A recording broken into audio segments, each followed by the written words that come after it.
नमस्ते दोस्तों। तो चलिए आज एक नई कहानी सुनते हैं। कहानी का नाम है अमर प्रेम। शादी की चहल पहल में सब लोग व्यस्त थे। प्रिया भी शादी में मेहमानों की तरह आई थी। इस साल उसका एमए का अंतिम वर्ष था। जिस तरह सभी लड़की लड़कियां शादी के समारोह में आपस में चुगलबाजी करते हैं, इस शादी में भी कर रहे थे। शिवा सभी लड़कियों के बीच कन्हैया बन रहा हुआ था। सभी लड़कियां उसे घेरे बैठी थी। शिवा था भी तेज तर्रार, जैसा देखने में स्मार्ट वैसा ही दिमाग से भी स्मार्ट। खूब हंसी मजाक चल रहा था। उन सब में शिवा की नजरें बार बार प्रिया की ओर ही उठ रही थीं, लेकिन सागर की लहरों की तरह किनारे से लौट आती थी। प्रिया की सहेली और शिवा की बहन रमा ने इस नज़ारे को ताड़ लिया और शिवा के कान में कहा, क्यों बालों में से तेल निकालने का प्रयास कर रहे हो भैया? वह पूरी नक चढ़ी है, किसी को घास नहीं डालती और आप नाहक ही मेहनत कर रहे हो। शिवा चौंकते हुए बोला, क्या तू इसे जानती है? अच्छी तरह से। मेरी सहेली को मैं नहीं जानूंगी तो कौन जानेगा? अगर साफ शब्दों में कहूं तो एकदम खड़ूस है यह, रमा ने और स्पष्ट करते हुए कहा। वो कैसे? वो ऐसे मेरे भाईजान कि हमारे कॉलेज में एक बहुत स्मार्ट लड़के ने इसे एक बार लाइन मारी थी। उस लड़के पर कॉलेज की बहुत सारी लड़कियां फिदा थी, मगर उसने इसे लाइन मारी। ये मेम साहब ऐसी निकली कि उस लड़के को एक दिन बीच सड़क पर खड़ी खोटी सुनाकर आ गई। वो बेचारा उस दिन के बाद कॉलेज में ही दिखाई नहीं दिया। अच्छा तो यह बात है, पर तू भी देख लेना रमा, अगर मैं इस खड़ूस को नहीं पटा पाया तो मेरा नाम भी शिवा नहीं। इस जन्म में तो नहीं पटा पाओगे भैया, आपको अगला ही जन्म लेना पड़ेगा। अच्छा तो लगी शर्त? ठीक है, जैसा आपकी मर्जी। अगर लुटने का ही शौक है तो मैं क्या कर सकती हूँ। इन सब से बेखबर प्रिया शादी में शिरकत कर रही थी। शादी के बाद सब लोग अपने अपने घर चले गए। कुछ दिनों बाद प्रिया ने नोट किया कि एक लड़का उसके घर के चक्कर काट रहा है। कॉलेज जाते आते वक्त भी वह उसके सामने आता। प्रिया को यह सब अजीब लग रहा था, लेकिन वह करे तो क्या करे। बस एक निगाह देखकर वह चला जाता था। न कुछ कहता न इशारा करता, बस एक निगाह देखकर चुपचाप चला जाता था। इससे वह थोड़ी सी असहज हो गई। एक दिन वह कॉलेज से साइकिल जा रही थी। वह लड़का फिर से उसके सामने आ गया। वह विफर पड़ी। ए मिस्टर, तुम मेरा पीछा क्यों कर रहे हो? उस लड़के ने आगे पीछे देखकर चौंकते हुए कहा। क्या मैं? हाँ तुम। मैडम, मैं आपके सामने से आ रहा हूँ, आपके पीछे से नहीं। मैंने कभी आपका पीछा नहीं किया। कुटिल मुस्कान के साथ उसने कहा। इतने में कुछ लोग इकट्ठा हो गए। जैसे कि लोगों की आदत होती है, ऐसा माहौल देखा नहीं कि शुरू हो जाते हैं। हाथ पांव चलाने के लिए लोग उस लड़के के पास अपने हाथ साफ करने लग गए। अच्छी खासी पिटाई हुई। गालियां खाने के बाद वह लड़का बिल्कुल नहीं घबराया, बल्कि भीड़ से कहने लगा, भाइयों, आपने अपने हाथ भी झाड़ लिए और गला भी साफ कर लिया, पर कम से कम एक बार मेरी बात तो सुन लेते। हत्या के आरोपी को भी अपनी बात कहने का हक दिया जाता है। फिर मैं तो कुछ किया भी नहीं, कम से कम एक अवसर तो मिलना ही चाहिए था ना। भीड़ ने कहा, अब कह भी दो, अब क्या कहना है? वह लड़का शिवा ही था। कहने लगा, क्या आपने से किसी ने इस मैडम को छेड़ते हुए देखा? सन्नाटा सा छा गया। कोई कुछ नहीं बोला। तब प्रिया ने कहा, तुम रोज मेरा पीछा करते हो? शिवा ने पूछा, मैं आपका पीछा नहीं करता। हाँ, यहाँ से गुजरता अवश्य हूँ। अच्छा आप बताइए, क्या मैंने तुम्हें कभी छेड़ा? नहीं। क्या कभी कोई इशारा किया? कभी नहीं। क्या कभी सीटी बजाई? नहीं। क्या कोई बदतमीजी की? नहीं। भाइयों तो आप ही बताइए, मैंने इन्हें कब छेड़ा? और आप सब लोग बिना कुछ जाने ही मुझ पर पिट पड़े। भीड़ धीरे धीरे छटने लगी। प्रिया को भी लगा कि उससे गलती हो गई। दिन बीतते गए। शिवा प्रिया के घर के सामने से दिन में एक बार जरूर निकलता।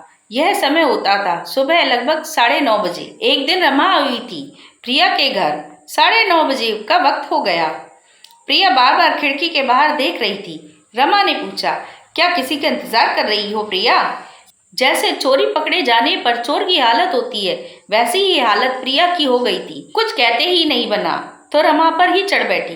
तो मुझे जानती है कि मैं कितनी बड़ी खड़ूस हूँ, फिर भी ऐसा कह रही है। हाँ, मैं देख रही हूँ कि मेम साहब का सारा ध्यान खिड़की पर ही है, पर जिसका आप इंतजार कर रही हो वो आज नहीं आएंगे। दबी मुस्कान के साथ रमा ने कहा, तुम्हें कैसे पता मैं किसका इंतजार कर रही हूँ? मुझे सब पता है मेम साहब, वो लड़का और कोई नहीं, मेरा बड़ा भाई शिवा ही है। आज वे बाहर गए हुए हैं। प्रिया थोड़ी झांपी, फिर कहने लगी, तेरे भैया रोज मेरे घर के सामने से क्यों निकलते हैं? अरे आजकल वे प्रतियोगी परीक्षाओं की तैयारी कर रहे हैं और पढ़ने के लिए कोचिंग सेंटर जाते हैं। तेरा घर रास्ते में पड़ता है।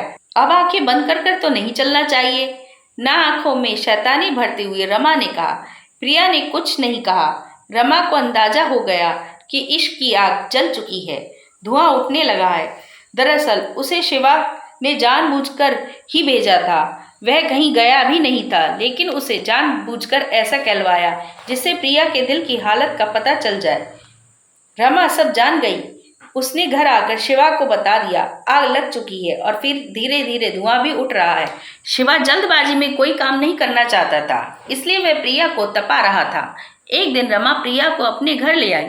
वहाँ शिवा भी था, मगर उसने ऐसा प्रदर्शन किया कि उसे प्रिया में कोई रुचि ही नहीं है। इससे प्रिया भड़क उठी।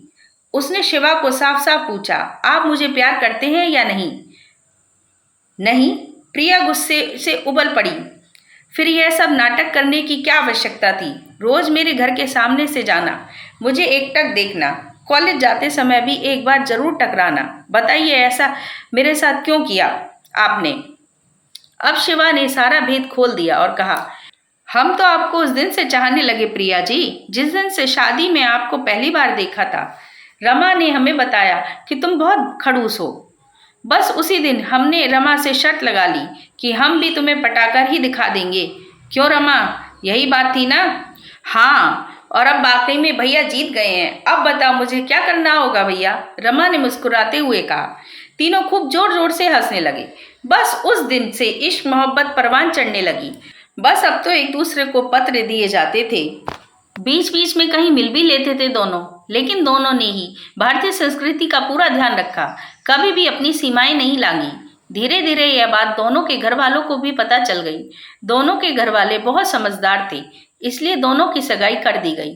चूंकि प्रिया की एक बड़ी बहन और भी थी, इसलिए यह शर्त रखी गई कि पहले बड़ी बहन की शादी होगी, उसके बाद प्रिया और शिवा की शादी होगी।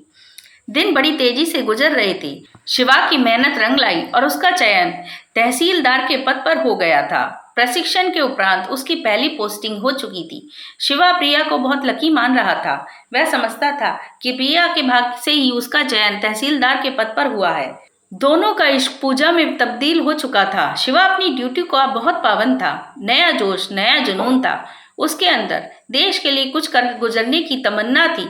उस समय उस इलाके में बजरी माफिया का बहुत प्रभाव था। नेता, बड़े अधिकारी, पुलिस के गठजोड़ से सब वे फूल फूल रहे थे, मगर शिवा ने बजरी माफिया की बैंड बजाकर रखी दी थी।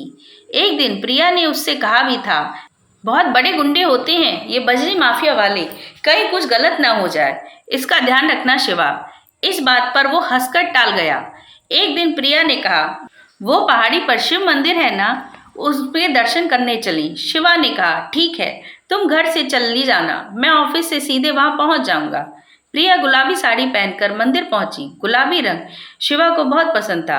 प्रिया शिवा की पसंद नापसंद का पूरा ध्यान रखती थी। यद्यपि उनका विवाह नहीं हुआ था, लेकिन दोनों पति पत्नी की ही तरह पेश आते थे, मगर उन्होंने पवित्रता बरकरार रखी थी। प्रिया 5 मिनट पहले पहुंच गई। शिवा को वह पहाड़ी पर चढ़ते हुए देख रही थी कि अचानक उसने देखा 2 लोग एकाएक शिवा के सामने आ गए और शिवा पर दनादन गोलियां बरसा दी। शिवा वहीं गिर पड़ा। प्रिया यह दृश्य देखकर वहीं बेहोश हो गई। लोगों ने पुलिस को बुलाया। पुलिस शिवा को लेकर अस्पताल गई, जहां उसे मृत घोषित कर दिया गया। प्रिया की दुनिया बसने से पहले ही उजड़ चुकी थी। जब उसे होश आया तब उसने अपने आप को शिवा की विधवा घोषित कर लिया और चूड़ियां तोड़ दी और सफेद साड़ी पहनकर वहां आ गई। शिवा की समस्त रस्मों के लगभग 3 महीने बाद सब लोगों ने प्रिया को बहुत समझाया कि वह शादी के लिए रजामंदी दे दे, मगर प्रिया ने साफ साफ कह दिया उसकी शादी तो शिवा के साथ मन ही मन हो चुकी थी। सामाजिक रीति रिवाजों के अनुसार फेरे नहीं हुए तो क्या हुआ, बिन फेरे भी तो कोई किसी का हो सकता है ना। उसका और शिवा का संबंध ऐसा ही है, बिन फेरे हम तेरे वाला शादी तो एक रस्म है, जबकि असली शादी तो 2 दिलों का मिलन है। शिवा और प्रिया के दिल तो बहुत पहले ही मिल चुके थे। रस्मों रिवाजों का होना कोई जरूरी नहीं।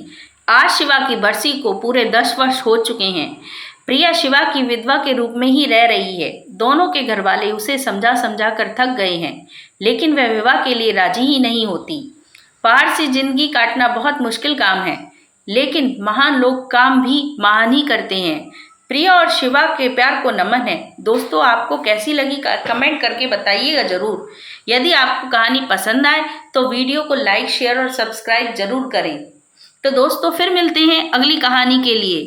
तब तक के लिए हंसते रहो, हंसाते रहो, खुश रहो। राधे राधे दोस्तों।